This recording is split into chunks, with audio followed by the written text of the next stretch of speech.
Bismillahirrahmanirrahim. Assalamu alaikum, grade 7 students. So today we are going to discuss explanation of the Lake Isle of Innisfree. अच्छा, the Lake Isle of Innisfree जो right की थी वो W.B. Yeats ने की थी और सबसे पहले first of all we are going to discuss some brief information about the author. So William Butler Yeats, 1865 is the birth date and 1939 was the death date of W.B. Yeats. Was born near Dublin in Ireland. So he was educated in London and returned to Ireland in 1880. अच्छा, एक तो ये Ireland में पैदा हुए थे और इन्होंने जो एजुकेशन अपनी गेट की थी वो लंदन में की थी और return to Ireland in 1880. Soon afterwards, he began his writing career, and many years later, in 1923, received the Nobel Prize for Literature. So, इन्हें 1923 में जो है ना इनको नोबल प्राइज़ मिला था लिटरेचर में. He is the Nobel prize holder. Yeats was a believer in magic and much of his work is mystical. अच्छा, वो एक तो वो मैजिक पे बिलीव करते थे, उनके बहुत से सारे वर्क जो हैं वो mystical हैं. It has a dream-like quality. He was a firm believer in the idea that the age he was living in with its materialism was no good and that peace and happiness could only be found in a return to the simple living of the past.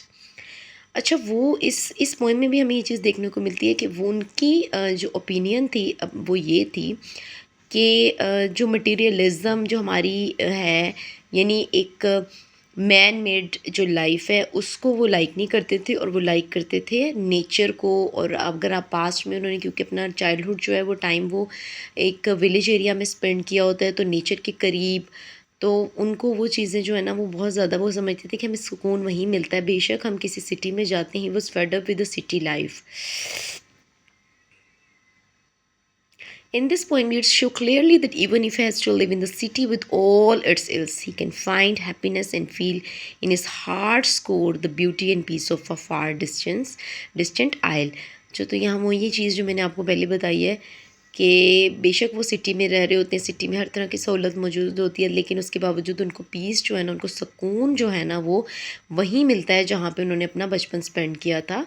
एक दूर एक जजीरा है, island है, वहाँ पर जाके उन्हें जो है ना वो सुकून मिलता है. This is one of the best known of Yeats poem. It was written in 1893. Innisfree was an actual place in Ireland and Yeats had spent some time at this beautiful spot.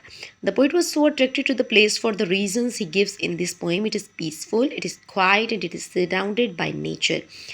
अच्छा, ये है कि इन्होंने 1893 में ये poem right की थी और ये जो इनिसफ्री है ना ये एक एक्चुअल प्लेस है आयरलैंड में.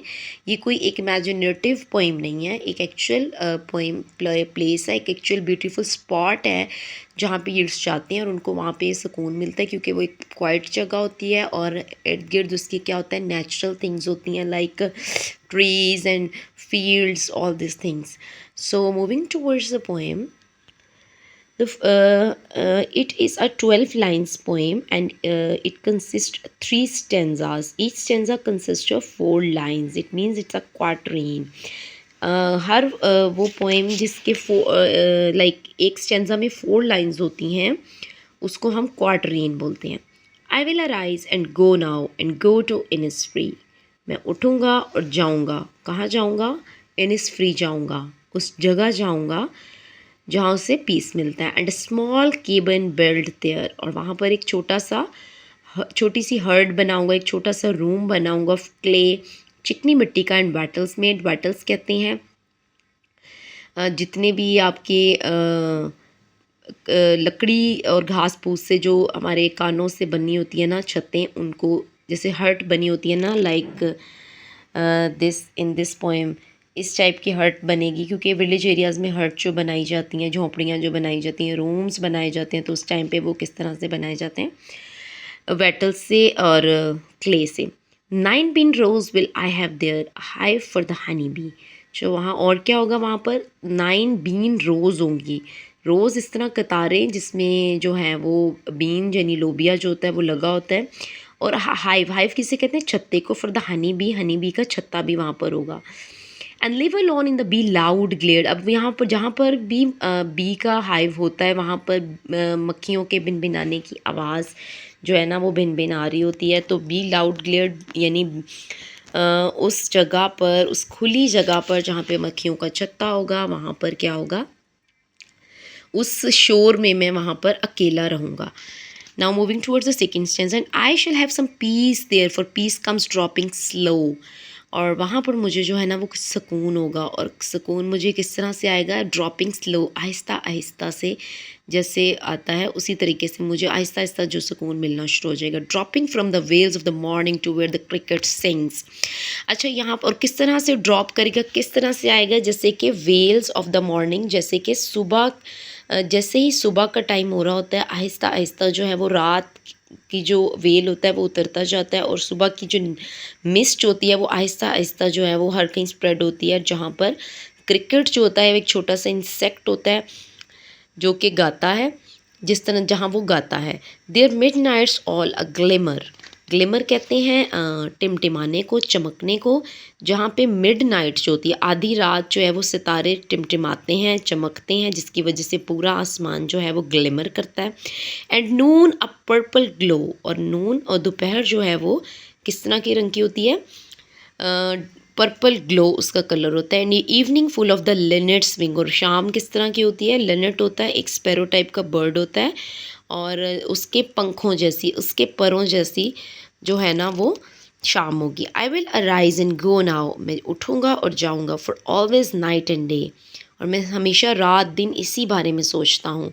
यानी the poet is living in the city and now he is thinking to return to Lake Isle of Innisfree so that he can get some peace. I hear lake water lapping with low sounds by the shore while I stand on the roadway on the pavement grey.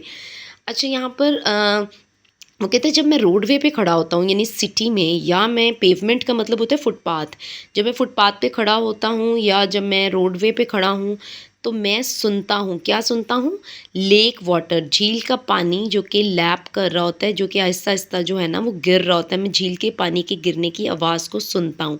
इससे क्या ज़ाहिर होता है कि वो city में भी अपनी उस टाइम को मिस कर रहा होता है। I hear it in the deep hearts को, मैं दिल की गहराइयों से इसे सुनता हूँ।